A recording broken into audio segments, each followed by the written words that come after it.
مطلب ہر ایک ویکتی بھارت کا، ہر ایک آدمی بھارت کا، ہندو ہو کہ مسلمان ہو کہ کرسچن ہو کہ جین ہو کہ بودھ ہو، کوئی بھی ہو، اپنے اپنے عقیدے کے حساب سے وہ اپنے اوپر والے کو خوش کرنے کے لیے عبادت کر سکتا ہے۔ میں نہیں منع کر سکتا، یا ہمارے پرائم منسٹر نہیں منع کر سکتے، اتر پردیش کے لال بجکر صاحب نہیں منع کر سکتے، وہ بھارت کے سمویدھان سے بڑھ کر نہیں ہے، اس دیش کے قانون سے بڑھ کر کوئی نیتا نہیں ہے، اس دیش کے سسٹم سے بڑھ کر یہاں کا کوئی منسٹر نہیں ہے۔ وہ آج الگ بات ہے کہ کرسی پر بیٹھے ہیں تو یہ بلڈوزر سے اپنا انصاف کرتے ہیں، معصوموں کے ہاتھ میں ہتھکڑی ڈالتے ہیں، ہماری مساجد کو شہید کرتے ہیں، مدرسوں میں تالے ڈالتے ہیں۔ یہی دیکھ لیجئے کئی مدرسوں میں تالے ڈال دیے گئے، صرف اس بنیاد پر کہ ان مدرسوں کے اندر قرآن کی تعلیم ہوتی، صرف اس وجہ سے کہ ان مدرسوں کے اندر داڑھی بڑھایا جاتا، صرف اس وجہ سے کہ ان مدرسوں کے اندر اللہ کے نبی کی سیرت بتائی جاتی ہے۔ اور یہ صرف کچھ نہیں، یہ صرف عداوت، یہ دشمنی، صرف اس بنیاد پر وہ اپنی طاقت کا ناجائز استعمال کرتے۔ ہمارے نبی بھی آئے تھے، ان کے پاس بھی طاقت تھی، لیکن نبی نے کسی کے اوپر کوئی ظلم زیادتی نہیں کی تھی۔ آپ علیہ السلام کے پاس، تمہارے پاس تو بلڈوزر کی طاقت ہے، تمہارے پاس تو جناب گولیوں کی طاقت ہے، تمہارے پاس تو پرشاسن کی طاقت ہے۔ اللہ کے نبی کے پاس جبرائیل کی طاقت تھی، اللہ کے نبی کے پاس جو سب سے بڑا طاقتور یودھا فرشتہ تھا وہ طاقت موجود تھی۔ حضرت جبرائیل جس سے بڑا طاقتور آج تک کوئی ماں کا لال پیدا نہیں ہوا، وہ طاقت موجود تھی، تب بھی نبی پاک علیہ السلام نے اپنے دشمن کو معاف کر دیا تھا اور آپ نے انتقام نہیں لیا۔ یہ ہے رحمت للعالمین، طاقت ہونے کے باوجود معاف کر دینا، طاقت ہونے کے باوجود دشمن کو معاف کر دینا، یہ اللہ کے نبی علیہ السلام۔ تو نبی پاک علیہ السلام پر ایک ایلیگیشن کیا؟ شادی کا، کہ آپ علیہ السلام نے 11 شادی کیوں کی؟ آپ علیہ السلام نے 11 شادی کی، آپ نے بری عورت سے پہلی شادی کی، اس کے بعد آپ نے نیچے خاندان کی عورت سے بھی شادی کی، آپ نے کماری عورت سے بھی شادی کی۔ یہ آنے والے امت کو ایک پیغام تھا کہ اے لوگو، اگر تمہاری زندگی میں اگر تمہارا نکاح کسی 40 سال کی عورت سے ہو تو تم پیچھے مت ہٹنا، کیونکہ میں نے بھی پہلا نکاح ایک معمر عورت سے کیا، ایک رول ماڈل کے طور پر اللہ کے نبی نے شادی کیا، نہیں تو محمد رسول اللہ کو کوئی ضرورت ہی نہیں تھی۔ تو آپ نے 25 سال کی عمر میں آپ کا نکاح ہوا، بہرکیف 25 سال 30 سال 35 سال 40 سال، ابھی تو نبوت تک نہیں پہنچے، نبی پاک علیہ السلام کی عمر 40 سال ہو گئی۔ آپ علیہ السلام شروع سے ہی بہت زیادہ سنجیدہ، شروع سے ہی آپ علیہ السلام کم بولتے تھے، خندہ پیشانی کے ساتھ بولتے تھے، ہنس کر بات کرتے تھے۔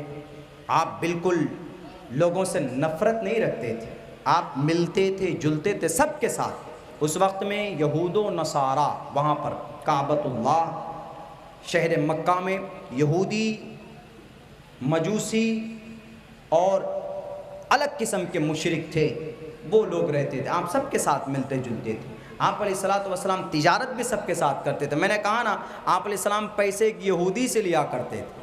تو اس سے یہ پتہ چلتا ہے کہ اگر آپ کے گاؤں شہر میں سماج میں ہندو مسلم کے بیچ میں معاملات کرنا، لین دین کرنا، خرید و فروخت کرنا، اٹھنا بیٹھنا، یہ غلط نہیں ہے، اسلامی شریعت کے خلاف نہیں ہے، اچھے اخلاق سے پیش آئیے، اچھی باتیں ہونی چاہیے، نفرت نہیں ہونی چاہیے۔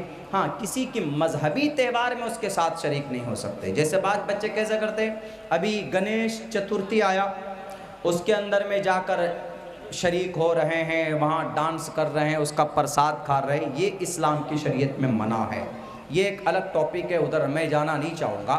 تو آپ علیہ السلام 40 سال کی عمر میں اللہ تبارک و تعالیٰ نے دیکھا، اب 40 سال کی عمر میں اللہ تبارک و تعالیٰ نے کیوں نبوت کے لیے چنا محمد رسول اللہ کو؟ 35 سال میں بھی تو چن سکتے تھے، 30 سال میں بھی چن سکتے تھے، لیکن آپ علیہ السلام کو 40 سال میں چنا گیا۔ وجہ یہ بتائی ہے حضرات مفسرین نے کہ 40 سال تک آدمی کی عقل بڑھتی ہے۔ عقل 40 سال کی عمر تک عقل مکمل ہو جاتی، 40 سال کے بعد عقل نہیں بڑھتی، تجربہ بڑھتا، ایکسپیرینس بڑھتا ہے۔ تو 40 سال کی عمر میں ہی نبوت دی جاتی ہے۔ ٹوٹل نبیوں کو نبوت 40 سال میں دی گئی، ایک آدھ کے علاوہ، جیسے حضرت عیسیٰ، ان کی مستثنا ہے، وہ الگ ہے میٹر ان کا۔ تو آپ کو نبوت دی گئی۔ نبوت ملنے کے بعد محمد رسول اللہ بہت زیادہ ڈرے گھبرائے۔ آپ کی عمر 40 سال، آپ کی بیوی حضرت خدیجہ نے بہت زیادہ سنبھالا کہ آپ ڈریے نہیں، آپ گھبرائیے نہیں۔ اللہ کے نبی نے کہا کہ نہیں، مجھے تو ایسا لگ رہا ہے کہ میں اپنے آپ کو ہلاک کر دوں گا۔ تو یہاں پر خدیجۃ الکبریٰ نے کتنا بڑا رول ادا کیا ہے۔ ہماری سماج کی مائیں اور بہنیں، یہ پیغام ہے آپ کے لیے، ایک سبق ہے آپ کے لیے اس واقعے سے۔ اگر آپ کا شوہر کسی واقعے کو لے کر، اگر آپ کا شوہر کسی بھیانک حادثے کو لے کر اگر ڈپریشن میں چلا جائے، وہ پریشان ہو جائے، تو آپ صبر دیں ان کو، آپ تسلی دیں ان کو، یہ آپ کی ذمہ داری ہے۔ ایسا نہیں کہ وہ تو آئے پریشان ہو کر اور خبر سن کر آپ بھی رونا شروع کر دو، آپ بھی ان کے رونے میں رونا ملا دو تو وہ اور زیادہ ٹوٹ جائیں گے۔ نہیں، آپ ہمت دیں، جیسے خدیجۃ الکبریٰ نے کہا اللہ کے نبی کو کہ اللہ کے نبی، آپ ہمیشہ غریبوں کی مدد کرتے، آپ ہمیشہ بھوکے لوگوں کو کھانا کھلاتے، آپ ہمیشہ ننگے لوگوں کو کپڑے پہناتے، آپ ہمیشہ حق بات کرتے، آپ مہمان نوازی کرتے، اللہ تبارک و تعالیٰ کبھی بھی آپ کو ضائع نہیں کر سکتا۔ تو اللہ کے نبی کو سکون ہوا، اللہ کے نبی کو تسلی ملی، بہرکیف نبوت دی گئی۔ نبوت دینے کے بعد اللہ تبارک و تعالیٰ کی طرف سے 3 سال تک چپکے اللہ کے نبی نے اس پیغام کو لوگوں کے سامنے پیش کیا۔ کون سا پیغام؟ اس وقت بت پرستی عام تھی، اس وقت ایک اللہ کو چھوڑ کر 2 اللہ، 3 اللہ، 4 اللہ، 5 اللہ، یہاں تک کہ 360 خدا۔ کعبۃ اللہ جو بیت اللہ ہے، کالے رنگ کا جو وہ گھر ہے، کعبہ بولتے ہیں اس کو، اور اس پورے شہر کو مکہ بولتے۔ اس کعبۃ اللہ کے چاروں طرف 360 مٹی کے، پتھر کے، لکڑی کے بت رکھے ہوئے تھے۔ وہ بے جان تھے، کچھ نہیں کر سکتے تھے۔ تو اللہ تبارک و تعالیٰ کے طرف سے وحی آئی، سب سے پہلے یہ کہ نبی آپ لوگوں سے بتا دیں کہ اللہ صرف ایک ہے، ایک اللہ ہے، اللہ کوئی دوسرا نہیں ہے، ایک اللہ وہی معبود کے لائق۔ کہہ دو یا ایھا الناس، اے لوگو، قولوا لا الہ الا اللہ تفلحوا، تم لا الہ الا اللہ کہہ لو، کامیابی تمہاری قدم چومے گی۔ نبی پاک علیہ الصلوۃ والسلام نے اپنے قریب کے کچھ لوگوں کو بتایا، اپنے خاندان کے لوگوں کو بتایا، بلکہ جمع کیا، دعوت دی، تو آپ کے چچا نے اٹھا کر پتھر مارا، آپ کے دندان میں لگے۔ آپ علیہ الصلوۃ والسلام کو جواب دیا کہ اے محمد، تیرا ناخاک آلود ہو، تو نے اس لیے مجھے بلایا تھا۔ نبی پاک علیہ الصلوۃ والسلام کو آپ کے چچا نے مخالفت کی، ابو لہب، آپ علیہ السلام کو جیسے پتھر مارا، آپ علیہ السلام بہت زیادہ رنجیدہ ہوئے۔ اللہ کے طرف سے وحی آئی، اے محمد آپ زیادہ غمگین نہ ہو، آپ زیادہ گھبرائیں نہیں، بلکہ آپ کا کوئی نقصان نہیں ہوگا، نقصان تو ابو لہب کا ہوگا۔ تبت یدا ابی لہب وتب ما اغنی عنہ مالہ وما کسب سیصلی نارا ذات لہب وامرأتہ حمالۃ الحطب فی جیدہا حبل من مسد۔ اس کی بیوی بھی اور ابو لہب کی بھی ہلاکت کی بات اس پورے سورت میں کہی گئی ہے۔ اسی وقت یہ سورت نازل ہوئی تھی۔ بہرکیف اللہ کے نبی علیہ السلام ایک نیا دین، مکہ والوں کو لگ رہا تھا کہ ایک نیا دین آیا، کیونکہ وہاں بتوں کو پوجتے تھے، بے جان خداؤں کی پوجا ہوتی تھی، 360 بتوں کی پرستش کرتے تھے۔ تو اللہ کے نبی علیہ السلام نے کہا یا ایھا الناس، اے لوگو، کلمے کو پڑھ لو، کامیابی تمہاری قدم چومے گی۔ لا الہ الا اللہ تفلحوا، تم کہہ لو گے لا الہ الا اللہ